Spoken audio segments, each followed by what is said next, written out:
Kujirien, Kujirienne, bienvenue dans cette vidéo durant laquelle je vais vous présenter Kujira Track, qui est un projet qui a été créé et qui est maintenu par un validateur de Kujira, mais pas quelqu'un qui est de la team Kujira et qui a développé ce petit outil en fait qui permet d'avoir des métriques. Alors évidemment, il vient juste d'être créé, donc il y aura sans doute beaucoup d'évolutions. Mais pour l'instant, il donne des métriques qui sont intéressantes et qu'on ne trouve pas forcément, ou alors qu'on va avoir beaucoup de difficultés à concaténer. Bref, l'idée, c'est que vous avez ici, en fait, le prix du Kuji en USDC. Donc, vous voyez qu'en fait, depuis le début de son reboot en juillet, vous avez le graphique qui vous donne un peu la tendance dans laquelle on s'inscrit. Vous voyez également des choses qui sont intéressantes et qui là sont plus difficiles à avoir en métriques, c'est les volumes d'échanges quotidiens. Donc, vous voyez qu'en Kuji, il y a des journées où il y a quand même, et là en fait c'est basé sur FIN. Je ne pense pas que ça agrège les données de MEX ni celles de futurs autres exchanges sur lesquels on pourra effectivement s'échanger le token Kuji, mais pour l'instant c'est effectivement basé sur FIN. Donc les volumes qui sont uniquement en interne à l'écosystème. Et il y a quand même là de belles journées avec 1,2 million de volume le 17 août. Alors évidemment, c'est une journée en pointe, mais ça vous donne déjà un petit aperçu. Et n'oubliez pas que ça, c'est une valeur intéressante pour nous, stackers de Kuji. C'est que plus il y a de transactions et plus il y a de frais, plus il y a de frais, plus il y a de récompenses qui sont redistribuées aux différents stackers.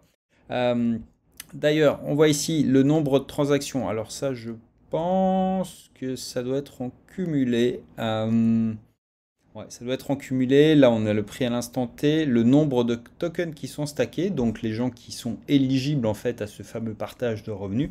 Le real yield, le nombre de transactions, ouais, c'est ça. Donc c'est vraiment en cumulé.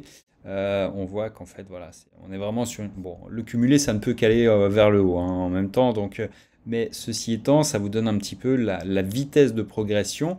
Et là, pour avoir un ordre d'idée, le 18 août, aujourd'hui, on est le 22 septembre, en un peu plus d'un mois. Donc, on est passé de pas grand-chose à 15 millions pratiquement. Ça veut dire un peu plus de 14 millions, en fait, en réalité, qui ont été faits sur le gros mois qui vient de s'écouler. C'est plutôt très encourageant. Il y a d'autres actualités, d'autres produits Kuji, notamment les futurs, enfin du moins le trading à levier qui va arriver, qui va générer beaucoup de frais également, donc beaucoup de revenus pour les stackers.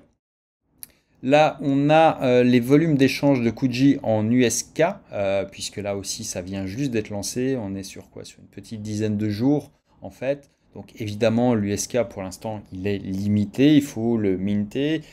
C'est moins quelque chose que les gens ont forcément dans leur portefeuille que l'USDC. Donc ça veut dire que ça va prendre un petit peu de temps, évidemment. Mais là encore, c'est plutôt intéressant parce qu'à chaque fois que quelqu'un va minter de l'USK, il y a des frais. Les frais, vous l'avez compris, reviennent pour partie, enfin dans leur intégralité, sont partagés entre les stackers de Kuji.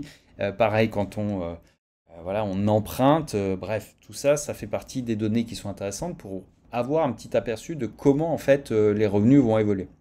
Vous savez le nombre de wallets également, c'est-à-dire le nombre finalement d'utilisateurs actifs. Alors, ça ne veut pas dire forcément qu'ils sont actifs.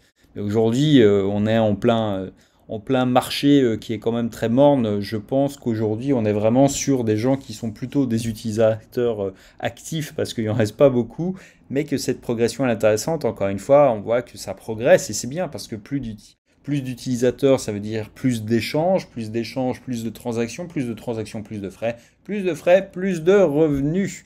46 millions, un peu plus de 46 millions de tokens stackés, donc les gens qui ont bloqué leur token Kuji sur Blue pour pouvoir profiter de la rémunération. On voit que là on arrive sur un plateau, mais c'est normal, c'est parce que ça représente déjà une proportion importante en fait des tokens qui sont débloqués. N'oubliez pas que toute la supply n'est pas encore en circulation, donc il y a du vesting, il y a des choses qui sont toujours bloquées. Ça va arriver bientôt, je pense, à la fin. Mais là, on est sur quelque chose qui représente quand même une proportion importante, en fait, la, euh, de toute la supply qui est bloquée. Donc, on est vraiment, je pense, là, on est à plus de 40% qui sont bloqués. au moment où j'enregistre et c'est extrêmement encourageant. Ça veut dire que ça stabilise les cours parce que moins il y a de tokens en circulation, parce qu'ils sont bloqués 21 jours quand vous les bloquez, bah, ça veut dire qu'en fait le cours il tend à enfin, le token se raréfie et donc quand on veut en acheter, bah, on est un peu plus obligé d'en acheter au prix auquel les vendeurs veulent bien le vendre parce que s'il n'y a pas de vendeur, bah, ça fait pousser les prix mécaniquement. Et vous avez les différentes paires ici avec leur cours, enfin leur cours au moment. Alors je ne sais pas à quelle vitesse ils rafraîchissent les données, encore une fois. Peut-être, on va regarder si en faisant un F5, on a quelque chose qui évolue. Il y a forcément un cache, hein, mais vous dire à quelle vitesse, c'est pas, je sais pas, je peux pas vous dire. Je pense pour les paires un peu plus qu'une fois par jour. Peut-être, je me trompe, je sais pas. Je peux pas vous le dire, mais encore une fois, c'est une version qui vient juste là d'être sortie, mais qui est extrêmement intéressante parce qu'en un coup d'œil, là, vous avez toutes les paires qui sont sur Fin et ça vous donne déjà voilà un ordre d'idée plutôt que de passer par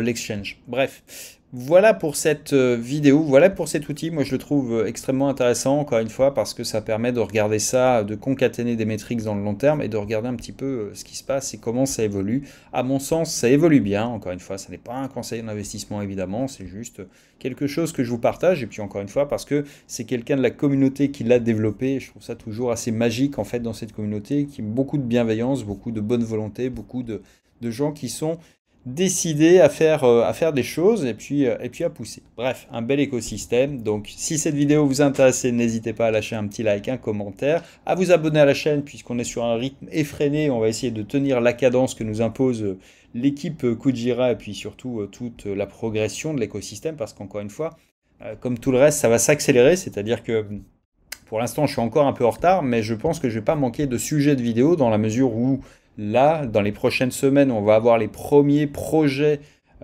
qui sont des projets qui seront hébergés sur la blockchain Kujira, donc qui ne sont pas développés par l'équipe Kujira, mais des projets comme Atlo, comme Calc, comme Blackwell, qui sont des projets qui vont apporter leur pierre à l'édifice des revenus et qui vont sortir bientôt. Donc il y aura beaucoup de nouvelles vidéos, beaucoup de tutos également pour apprendre à utiliser ces outils, vous familiariser avec.